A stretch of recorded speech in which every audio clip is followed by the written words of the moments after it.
নিজের চাইতে বেশি কখনো কাউকে ভালোবাসবেন না, কাউকে এমন ভাবে গুরুত্ব দিবেন না যে ও না, ওকে ও গুরুত্ব না দিলে আপনার কষ্ট লাগবে, ওকে না পেলে আপনি মারা যাবেন।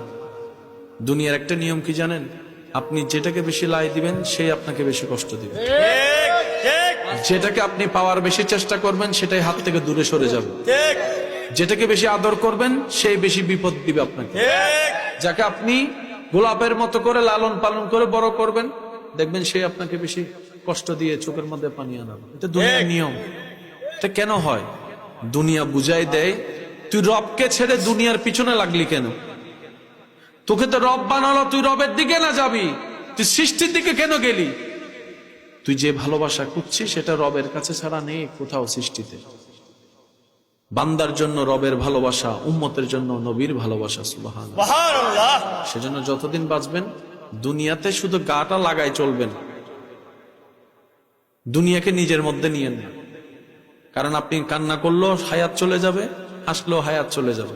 তো কান্না করে সময় নষ্ট করার কোনো দরকার। দুনিয়াতে যতদিন বাঁচবেন বেশি আশা রাখবেন না। আশা এমন একটা জিনিস কোটিপতিরও পূরণ হয় না, বাদশাদেরও পূরণ হয় না। প্রয়োজন এমন জিনিস গরিবেরও পূরণ হয়ে যায়। আমরা অনেক সময় প্রয়োজন এবং আশার মধ্যে একটা মিল করে ফেলি। তৃষ্ণা লেগেছে, পানি খাওয়া প্রয়োজন।